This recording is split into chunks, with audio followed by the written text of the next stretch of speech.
পাড়ার বয়ে খেলে না, সেই কথাটা বলে না। নির্বাচনে একদল হারবে, একদল জিতবে, এটা স্বাভাবিক। কিন্তু তাই বলে নির্বাচন কমিশনের সামনে দাঁড়িয়ে মত তৈরি করে জুলাই বিপ্লব পরবর্তী যার প্রতিটি তরুণ আছে, তরুণদের বিরুদ্ধে অবস্থান নিয়ে নির্বাচন বন্ধ করে দিয়ে সেটা ছাত্র সমাজ মেনে নেবে না। আমরা গতকাল থেকে দেখতে পেয়েছি বাংলাদেশ জাতীয়তাবাদী ছাত্র দল গত 16 বছরে যারা আমাদের সাথে একই সাথে বেশিরভাগ বিরোধী আন্দোলন করেছে, গণতন্ত্রের জন্য আন্দোলন করেছে, বাংলাদেশের মানুষের ভোটাধিকার নিশ্চিত করার জন্য আন্দোলন করেছে, সেই দল বাংলাদেশের তরুণদের, ছাত্র সমাজের প্রাণের দাবি ছাত্র সংসদ বন্ধ করার জন্য তারা আজকে নির্বাচন কমিশনের সামনে দাঁড়িয়ে মত ভায়োলেন্স তৈরি করছে। লজ্জা, পুরো জাতির জন্য এটা একটু লজ্জা। আরে ভাই, এই নির্বাচন তো আমরা কেউ জিততেছি না, আবার হারতেছি না। এই নির্বাচনের মাধ্যমে জুলাইয়ের প্রজন্ম জিতছে।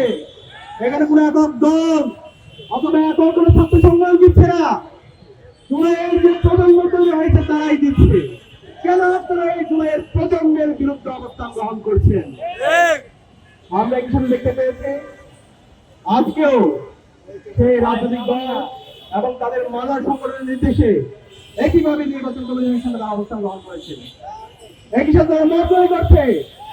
তাদের একটা দল জাতীয়তাবাদী আইনজীবী ফোরামকে পাঠিয়েছে হাইকোর্টের মধ্যে, এবং সেখানে প্রমাণিত করে যে রায় এসেছে সেটা একটা পথভ্রষ্ট রায়।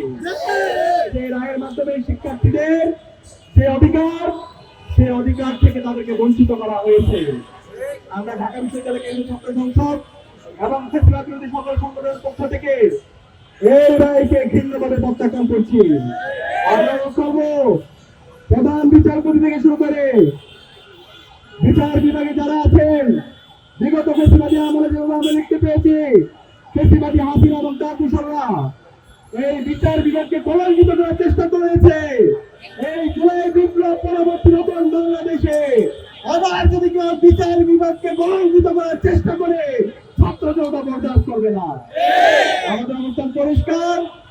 শিক্ষার্থীদের যে ছাত্র সংসদ নির্বাচনের যে তারিখ নির্ধারিত হয়েছে 400 নির্ধারিত সময়ের মধ্যে নির্বাচন হতে হবে। 10 কোণের মধ্যে শিক্ষার্থীরা দাবি নিয়ে আইনজীবী এগিয়েছে। আমরা শুনতে পাচ্ছি তাদেরকে অসহযোগিতা করা হচ্ছে। যারা অসহযোগিতা করছেন তাদের বিরুদ্ধে আমাদের প্রতিবাদ প্রতিরোধ জারি থাকবে। এই নতুন বাংলাদেশে প্রতিটি ক্যাম্পাসে শিক্ষার্থীদের নির্বাচিত প্রতিনিধিরাই প্রতিটি ক্যাম্পাসে নেতৃত্ব দেবে ইনশাআল্লাহ।